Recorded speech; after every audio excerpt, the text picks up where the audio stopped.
EVM का विरोध राजनीतिक दुकानों की नौटंकी या कुछ और? दोस्तों, बात बहुत सीधी है। अगर बीजेपी जीते तो ईवीएम खराब, अगर विपक्ष जीते तो ईवीएम सबसे प्यारी। लेकिन इस बार बात किसी पार्टी की नहीं है। ये सवाल खुद भारत की जनता ने उठाया है। और सुभाष मौर्य सिर्फ जनता के सवाल का जवाब दे रहे हैं। अब चलिए, शोर नहीं, सिर्फ सच सुनते हैं। नमस्ते दोस्तों, आज देश में सबसे वायरल सवाल यही है। क्या ईवीएम सच में हैक हो रही है, या ये सिर्फ हार का बहाना है, या फिर ईवीएम के विरोध की नौटंकी? तो चलिए सारे सवालों का एक एक करके तथ्यों के साथ जवाब देते हैं। पहला सवाल, ईवीएम भारत में कब से शुरू हुई? सबसे पहले 1982 में केरल के परवूर उपचुनाव में 50 बूथों पर ईवीएम लगी थी। ये इंदिरा गांधी जी के प्रधानमंत्री कार्यकाल में हुआ था। यानी ईवीएम कांग्रेस की ही देन है। 2004 में पहली बार पूरे देश में 100% ईवीएम से लोकसभा चुनाव हुआ। ये मनमोहन सिंह जी के आने वाला चुनाव था। तो ईवीएम को मोदी जी की मशीन कहना बिल्कुल गलत है। दूसरा सवाल, ईवीएम पर आरोप नया है या पुराना? ये खेल बहुत पुराना हो चुका है। 2004 से 2009 तक कांग्रेस जीतती थी तो आडवाणी जी ईवीएम पर सवाल उठाते थे। 2014 से 2019 तक बीजेपी जीती तो मायावती, अखिलेश, केजरीवाल, राहुल गांधी सब चिल्लाए। 2024 में हरियाणा और महाराष्ट्र में बीजेपी जीती, कांग्रेस बोली हैक हो गई। झारखंड में कांग्रेस जीती, ईवीएम ईमानदार हो गई।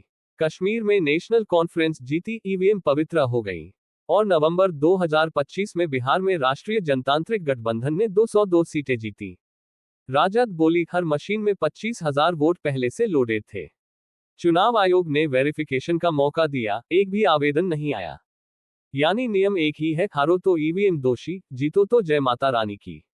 तीसरा सवाल, क्या ईवीएम सच में हैक हो सकती है?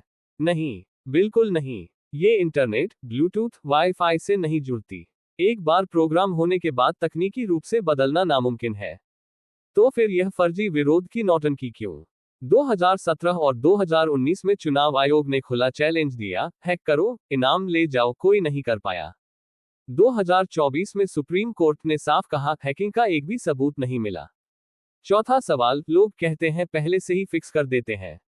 ये नामुमकिन है। मशीन में सिर्फ उम्मीदवारों के नाम और चिन्ह लोड होते हैं, वोट नहीं।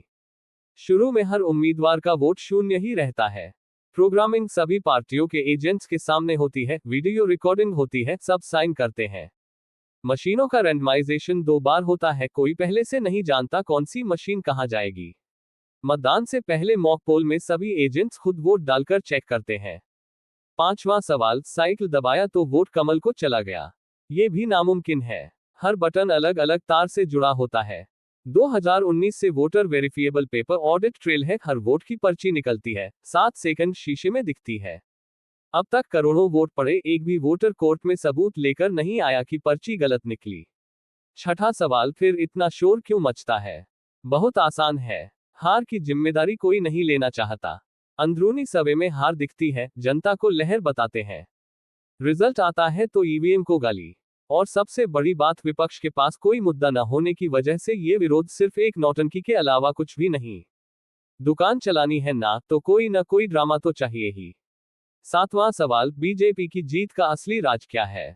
बूथ स्तर तक मजबूत संगठन, मोदी जी की 60% से ऊपर की लोकप्रियता, विपक्ष का बिखराव, ग्राउंड लेवल माइक्रो मैनेजमेंट। अगर ईवीएम से ही सब होता तो फैजाबाद में बीजेपी क्यों हारी?